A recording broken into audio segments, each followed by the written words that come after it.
Cuba, I've experienced this movie. Oh, my God. Oh, I'll tell you where I would really love to see it is in my VR goggles, or I want to go to a 4D movie theater and sit in those seats that rock and move and everything's going on. This movie's got action in it. Yeah, it's got a little bit of everything, doesn't it? And it's funny. My agents called me and said there's these two twin brothers, Ali and Zeus, who are director producer team. Ali and Zeus Zamani, remember that name? They said they did a movie 4 years ago and they're working on the sequel now and they'd like to implement you. I said, what does that mean? They said, we could send you the movie. So they sent me a majority of the movie to watch before I filmed one frame, and it blew me away. So these guys are storytellers. What they can do in the computer realm now is insane. And what I loved about it is the character development, how you meet these characters and you start to care about them. And that's the thing that I loved about these guys, and they did the real deal. You are so right about that, because I love the way that they built up the characters and that you could grab the emotions and carry that with you through the story as they became that solid team.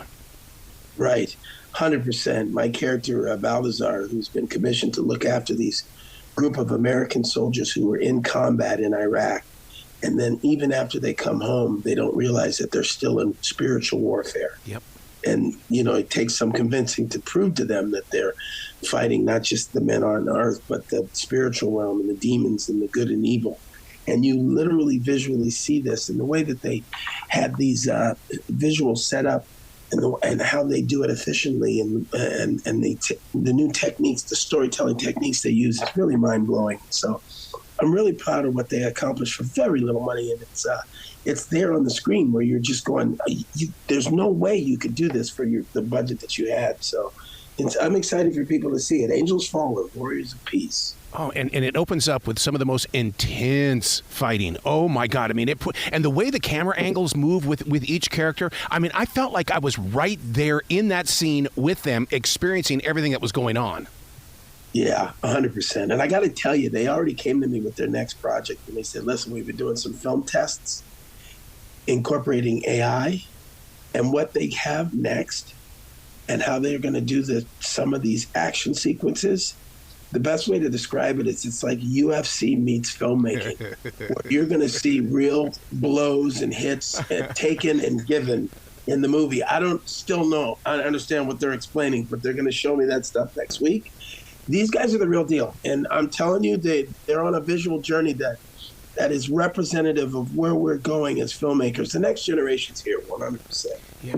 And you're the real deal, too, in this movie, especially the very first meeting that you have with Gabriel, where he's holding on to that glass of wine, and all of a sudden you two meet, and the pacing that you put in letting him know what was going on drew me closer into the storyline, going, okay, what is this all about again? And then, but just the way that scene was put together was so special. Yeah, they say 90% of directing is casting, right? And here you have this guy, Josh Burdett from England, who would just nail this character. And it's something to say about chemistry. You can't find it. You can't recreate it. It has to be there. There has to be some spark, some energy that's connected between the two. And, he was one of these actors that I was just proud to be a part of the beginning of his journey. And I think we're going to see a lot more of him as well.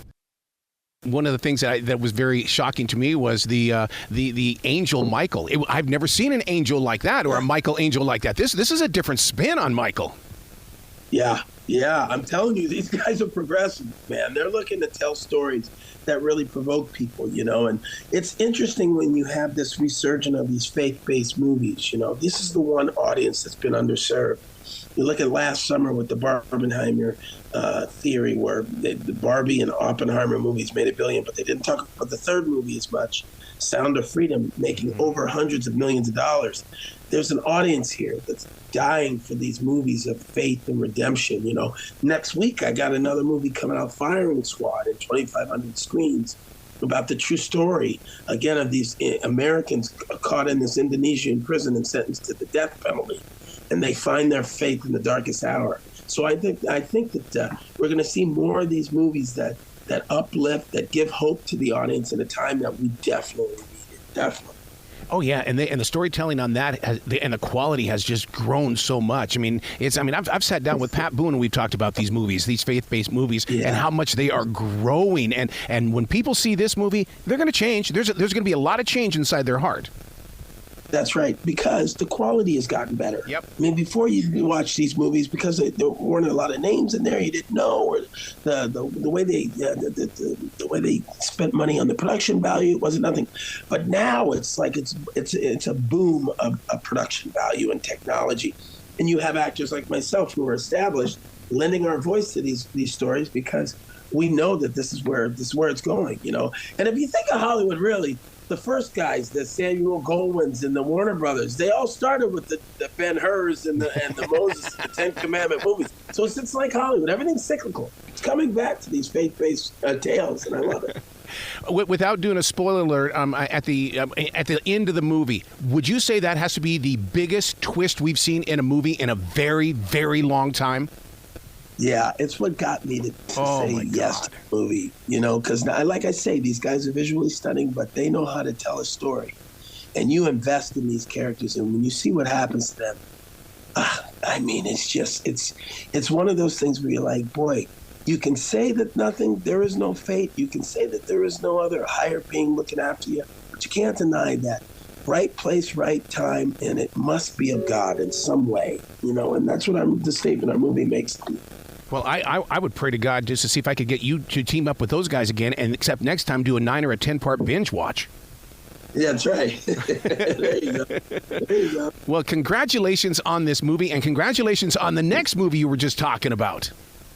Thank you, sir. Firing Squad, August 2nd, 2,500 screens across America. So sure it'll be one in a theater near you, brother. I love it. Please come back to this show anytime in the future. The door is always going to be open for you. Thank you. I sure will. Well, Appreciate you. Be brilliant today, okay? Okay, you too, brother. Thanks, man.